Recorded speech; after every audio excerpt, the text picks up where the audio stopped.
Seguimos, estamos en la mesa del jueves 4 de octubre de 2018 con Hernán Bonilla, Carlos Ramela, Esteban Valenti y Edgardo Rubiales. Las 5 grandes gremiales de empresarios rurales anunciaron que no volverán a los consejos de salarios, pese a que el presidente del PIT-CNT, Fernando Pereira, se reunió con ellas e intentó convencerlas de que revisaran su retiro de ese ámbito tripartito. Tras el encuentro, la Asociación de Cultivadores de Arroz, la Asociación Nacional de Productores de Leche, la Asociación Rural del Uruguay, la Federación Rural y las Cooperativas Agrarias Federadas emitieron un comunicado largo en el que otras cosas señalan que están a favor de los consejos de salarios, pero advierten que la estructura actual de esas negociaciones tiene una baja calidad institucional. Como ejemplo, mencionaron el conflicto en Conaprole, que a su juicio demostró que las empresas no tienen ninguna garantía del cumplimiento de los acuerdos logrados en los consejos de salarios actuales. Además, rechazaron declaraciones del ministro de Trabajo, Ernesto Murro, que criticó a las gremiales por abandonar la negociación, mientras por otro lado solicitan beneficios al gobierno. Este otro tema de esta semana, los escucho. Acá sí arrancas tú, Edgardo. Sí, dale. Dale. Bueno, por un lado me parece que en la entrevista esta anterior que le hiciste a Pereira, él recordó unos hechos que yo iba a traer a colación, que es el aspecto histórico del relacionamiento agremiaciones agropecuarias con la negociación salarial. Hasta el año 2005 no existía negociación salarial. Y siempre los salarios rurales se establecían por decreto. Y el resultado de ese proceso histórico que tiene de la dictadura para acá, y por lo tanto varios gobiernos de los partidos tradicionales a la cabeza de esa decisión de que era por decreto, el resultado ha sido el salario mínimo, el salario rural, lo miserable que fue durante todo ese periodo. A lo que se agrega la inexistencia de leyes como la ley de 8 horas para el trabajador rural y otros tipos de legislaciones que no existían en esa época. Ese es el contexto histórico. A partir del 2005, los consejos salarios se abrieron también para el área agropecuaria.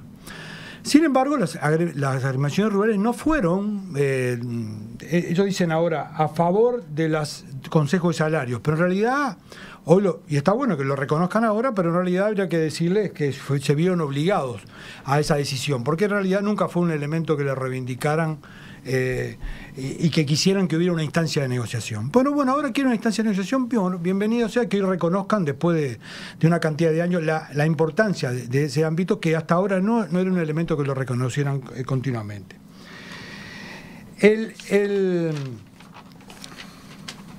Se plantea que uno de los motivos de la no presencia de su retiro de los consejos salarios es el conflicto con Conaprole. ¿Cuántos trabajadores tiene Conaprole? 1.500. 1.300. ¿Cuántos trabajadores en el área rural hay? Hoy decía Fernando Pereira, 130.000. Es decir, estamos hablando de un número... El 1%. Claro, poner el 1% y ponerle que los números... Entonces, en realidad estamos hablando, hay un área, punto conflictivo, que se podrá analizar en particular, se podrá criticar en particular el comportamiento del sindicato o no, se podrá justificar lo que se quiera decir, pero está afectando una medida que tiene que ver con el 1%, afectando el relacionamiento y los ámbitos de negociación salarial del 99% del sector. Por lo tanto, es una excusa. Es una excusa, porque no es que esté afectando al conjunto, a un conjunto importante. Es una excusa.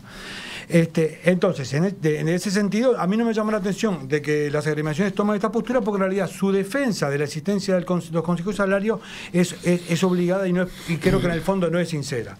Termino. En torno a la iniciativa que tomó, me pareció muy loable la iniciativa que tomó el PIT-CNT de demostrar en los hechos su voluntad de diálogo. Y planteó los ámbitos de diálogo. ¿Y cuál es la respuesta de las agremiaciones rurales? Que agremiaciones agropecuarias, las gremiales o las corporaciones agropecuarias, que no participan de los ámbitos tripartitos. Y que en todo caso, si el gobierno quiere, que ya lo haga por decreto. Las decisiones que tienen que ver con esto. Reivindico algo que planteó Fernando Pereira al final, que yo lo planteé el jueves pasado, que la necesidad de un Consejo del Trabajo, una instancia donde, independientemente de la discusión salarial, sea un ámbito donde se puedan discutir los elementos más globales de la política económica y los temas del trabajo. Que participe el gobierno, que participen las cámaras agropecuarias y las otras, industria, comercio, y la central de trabajadores. De tal manera de lograr, en este contexto regional y nacional, acuerdos que permitan discutir más la globalidad de las problemáticas del trabajo y de la economía. Realmente este tema de la actividad sindical y demás es un tema para mí muy importante en la vida actual del país, y tenemos que hacer algo porque con este desborde y con esta soberbia sindical que vivimos hoy va a ser muy difícil que el país pueda superar una época de crisis. Hace un rato escuchábamos al presidente del PIT-CNT, Fernando Pereira, del Partido Comunista. No es comunista. No, es articulación. Es el jefe de articulación. Articulación, que sostenía que en el país no había tormenta, no había chaparrones, no había granizo, no había viento fuerte, algún conflicto menor, pero que todo esto de la tensión sindical era una especie de invento de la prensa, de la política de la oposición. Basta leer un diario cualquier día esta semana, titulares, y uno se va a encontrar con lo de la Federación Ferroviaria, que es algo que es reiterativo, porque UPM vino 3 veces... No, Federación Ferroviaria no. Un ferroviario que paró y paró un tren. Bueno, eso ya habla de lo mal que funciona la lógica sindical. Pero para decir que no hay conflictos, está el tema ferroviario, que es reiterativo, en reiteración... Ahí hay elementos objetivables para determinar el grado de conflictividad, como por ejemplo el ámbito de la Universidad Católica, que estudia, los centros específicos que estudian el nivel de conflictividad, que nadie objeta su objetividad en términos de... ¿Y qué dice la Universidad Católica? Que no estamos en un proceso de alta conflictividad. Bueno, eso es lo que dice. Yo puede ser que no sea alta, pero es conflictividad y es dura. Vamos al tema del ferrocarril. No solamente el otro día dejaron de a pie a la presidenta en ejercicio y crearon un nuevo problema, sino que las 3 veces que vino UPM a hacer sus análisis del aspecto de las vías, las 3 veces le hicieron paro y UPM tuvo que irse. Lo de Conaprole. Pereira lo minimiza y dice que una empresa, Conaprole es la principal empresa privada del país. Sus trabajadores tienen sueldos promedios muy por encima del resto del país. Sin embargo, siguen exigiendo cosas en un momento que el sector lácteo en general y el sector exportador también están con dificultades. Uno sigue abriendo el diario y se encuentra que ahora va a volver a parar la refinería de ANCAP. Tenés que cambiar de diario. No, lee cualquier diario, están todos. Va a parar la refinería de ANCAP, que esto otro, que aquello. Bueno, al final los conflictos están por todos lados. Y lo cierto es que el país está subido a una tensión permanente, porque claro, la conflictividad grave en determinados momentos es una cosa y en otras es otra. Hoy estamos en situación de no me mires que me caigo. O sea, hay un problema en el país, nadie lo puede negar, hay dificultades, hay que actuar con criterio, no pueden seguir pidiendo más y más. Con respecto a las gremiales agropecuarias, reivindico su posición. Uno puede estar teóricamente o filosóficamente a favor de los consejos de salarios, pero no cabe duda que estos consejos de salarios del Uruguay tienen una base institucional muy pobre que no da seguridades. Los empresarios van, pactan y a la semana los sindicatos dicen chau, cláusula de paz, no me acuerdo cuál era, y dale para adelante.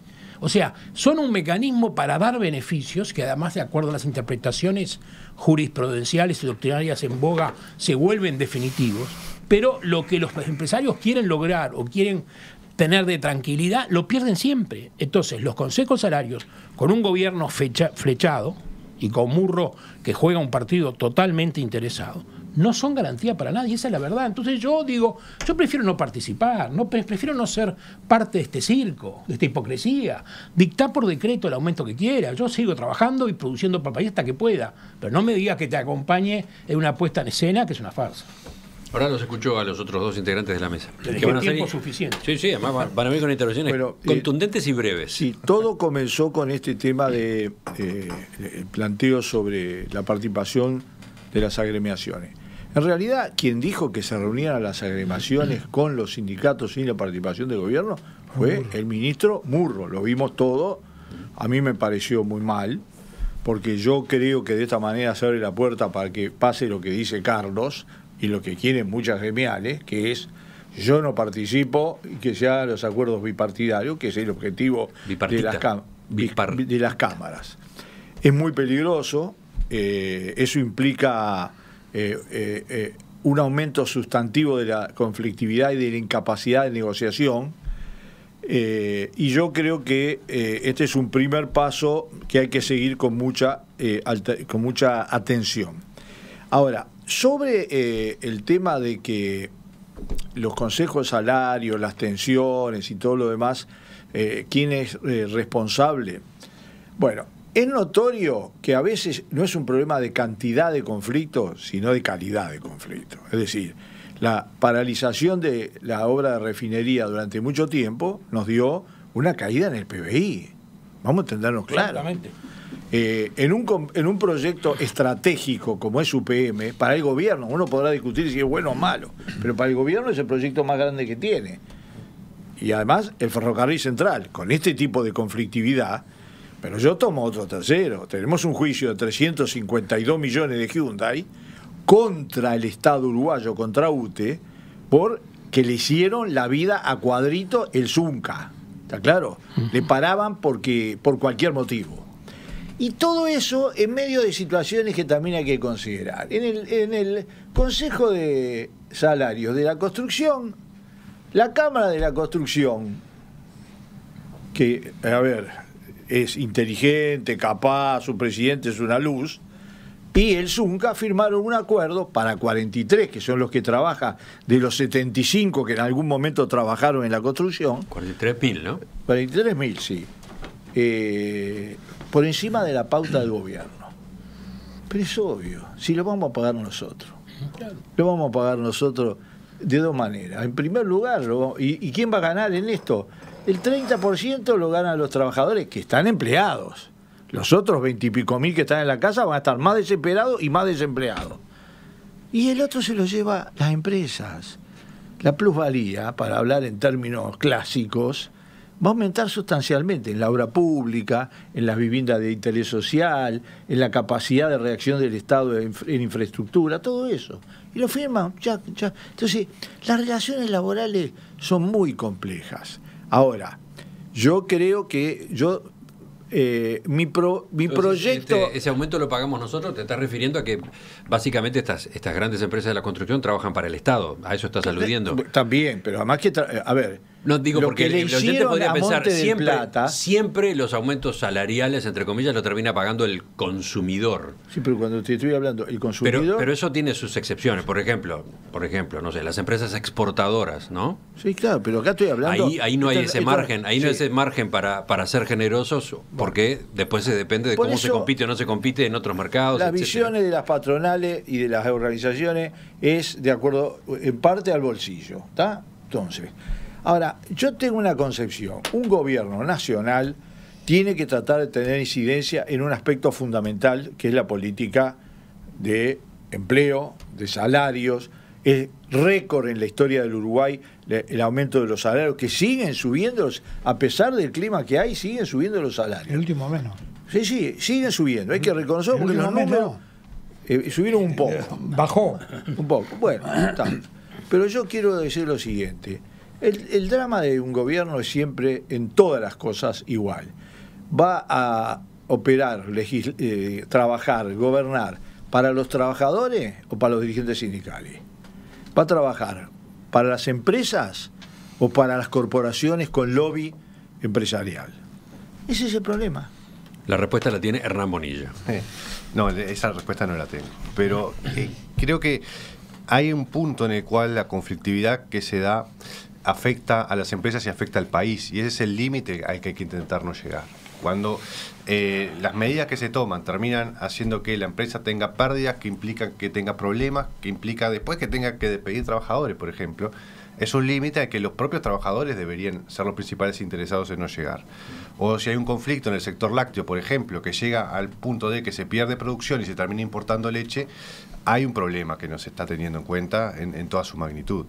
Entonces, más allá de lo que decía más temprano Fernando Pereira, hay un problema de conflictividad evidente, que serán casos puntuales, pero son casos importantes y son demostrativos de lo que decía Carlos, que yo comparto, de que hay sindicatos que están salidos de madre en su forma de operar. ¿Sabes esos conflictos? ¿Dónde más duele?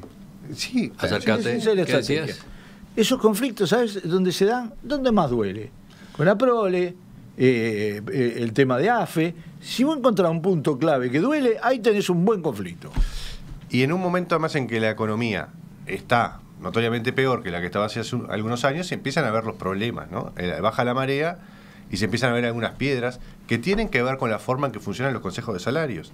Cuando tenés descripciones de categorías de trabajo que parecen sacadas de la revolución industrial, o cuando tenés que negociar el mismo grupo, empresas de miles de trabajadores con una de 2 trabajadores, una que está en Montevideo con una que está en Bichadero, y ahí juega una cosa que decía Esteban, que ahí sí, no te voy a contestar tu última pregunta, pero voy a decir algo sobre eso. Los que negocian son los representantes de los trabajadores, la cúpula sindical y la cúpula de algunas cámaras empresariales, que no necesariamente representan los intereses ni de todos los empresarios ni de todos los trabajadores. Y los que negocian, en particular del PIT-CNT, tienen la tranquilidad de que no van a perder su trabajo, mientras que los que se negocian, los trabajos de los que se negocian sí pueden perderse. Y creo que hay un realismo que tiene el trabajador concreto en cada empresa que no tiene muchas veces los dirigentes del PIT-CNT. Se podría trasladar lo mismo a las empresas, ¿no? Sí. O sea, Yo creo que es muy... Lo último y ya cerramos. Yo creo que es muy interesante en ese sentido una encuesta que es de equipos consultores sobre el acatamiento a los paros, que está referida al paro general del 22 de agosto pasado, ¿no? Que determina que más del 50 y pico largo fue a trabajar, que solamente el 30 y poco se quedó en su casa, pero ese 30 y poco, la mitad alega no haber ido a trabajar porque no había transporte, o sea que estamos en un 15, un 16, y de ahí todavía hay que podar a los que no fueron a trabajar porque el Estado se suma alegremente a los paros y cierra las oficinas públicas. Esa misma encuesta, sí. Cuando vos ponés el prestigio de los sindicalistas y de los empresarios, están por el suelo. Están por el suelo ambos. Sí, lo hice, lo estuve viendo ayer porque la leí. Entonces hay que tener claro que cuando uno habla de las cúpulas sindicales, su representatividad y habla de los trabajadores, podría decir los sindicalizados, pero ni siquiera esos. La cúpula sindical hoy está de espalda a la realidad. Vive en un mundo paralelo y lo demuestra las palabras de hoy de Pereira. El ministro está equivocado, la justicia está equivocada, no hay tormenta, no hay conflicto, queremos esto, queremos aquello, no pasa nada, el país, el resto es como si no existiera. ¿Sabés el problema que hay también en la izquierda uruguaya? Que los dirigentes sindicales, por su experiencia, por todo, tienen kilómetros de distancia de capacidades de argumentación y de planificación estratégica que la mayoría de los gobernantes y políticos del Frente Amplio. Son las 10:10.